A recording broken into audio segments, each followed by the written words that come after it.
मित्रों, अधिकांश लोग कौतूहल बस साधना में करने के लिए बैठ जाते हैं। बहुत सारे लोगों के अंदर एक कौतूहल होता है कि चलो सारे लोग कर रहे हैं, हम भी जो है गायत्री की साधना कर लेते हैं, हम भी जो है 24,000 का एक लघु अनुष्ठान कर लेते हैं, जबकि इसके पहले उन्होंने कभी साधना की नहीं,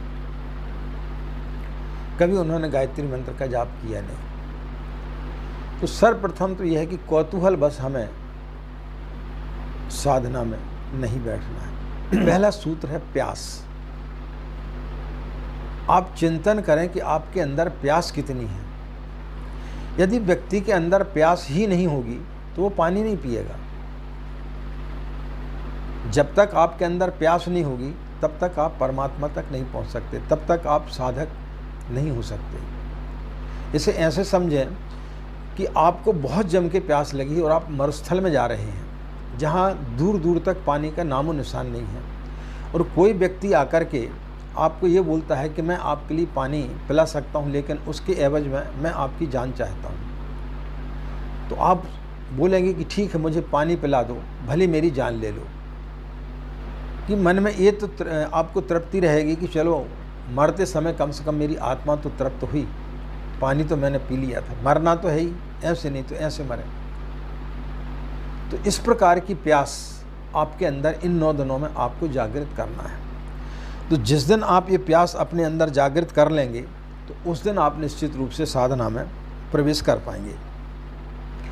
गौतम बुद्ध जहाँ कहीं भी जाते थे प्रवचन में बोलते थे कि हर व्यक्ति मोक्ष को प्राप्त कर सकता है।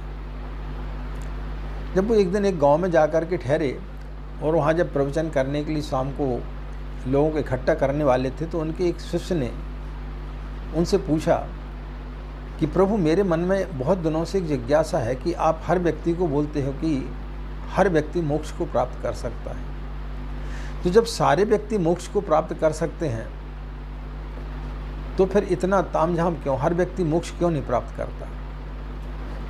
तो उन्होंने बोला कि आप एक काम करो, गांव में जाओ और एक कागज़ कलम ले जाओ और सब लोगों से पूछ के आओ कि वो कितने लोग मोक्ष को प्राप्त करना चाहते हैं। प्रवचन के पहले वो लौटा, उसने वो लिस्ट दी।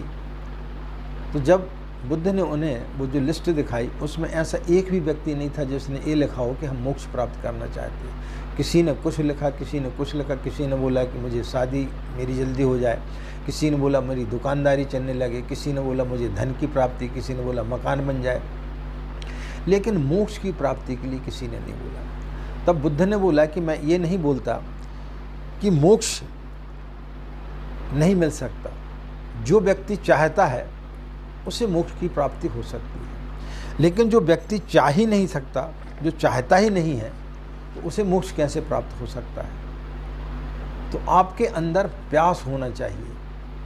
कितने लोग हैं जो लोग मोक्ष को प्राप्त हुए हैं। प्रतिदिन लोग पैदा होते हैं, सदियों से जीवन चला आ रहा है। इन हजारों लाखों वर्षों में कोई एक राम पैदा हुए, कोई कृष्ण पैदा हुए, कोई बुद्ध महावीर पैदा हुए, जीसस हुए, रामकृष्ण परमहंस हुए, विवेकानंद हुए, पूज्य गुरुदेव हुए।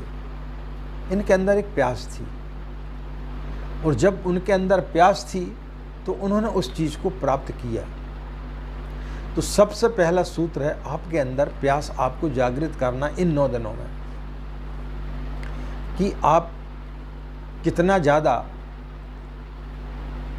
उस मंत्र के साथ में और किस भाव से आप बैठ सकते, आपके अंदर कितनी प्यास है माँ गायत्री के समक्ष बैठने की, उनकी गोदी में बैठने की, उनका प्यार पाने की, अपने अंदर के परमात्मा को देखने की। तो सबसे पहले तो 9 दिनों में आप ये प्रयोग करें, अपने अंदर प्यास जागृत करें। दूसरा है आशा। साधना में सबसे बड़ी चीज़ होती है आशा।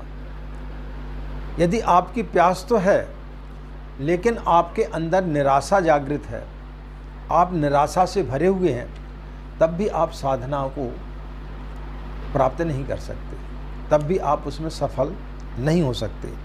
तो सबसे पहली चीज़ तो ये है कि 9 दिन तक आपको जो है आशा से भरपूर भरा होना चाहिए। आपको आशा होनी चाहिए कि मैं जो कर रहा हूँ उसमें मैं निश्चित रूप से कामयाब होऊंगा।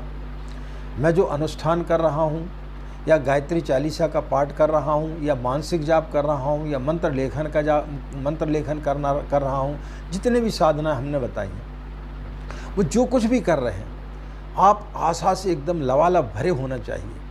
और जब आशा से आप भरे होंगे तो फिर निश्चित रूप से सृष्टि की कोई भी ताकत नहीं है जो आपको माँ गायत्री के पास तक ना पहुंचा सके। प्यास है लेकिन निराशा है तो फिर बात बनेगी नहीं। तो आपके अंदर ये दोनों चीज़ें होना चाहिए, तब आप उसमें सफल हो पाएंगे।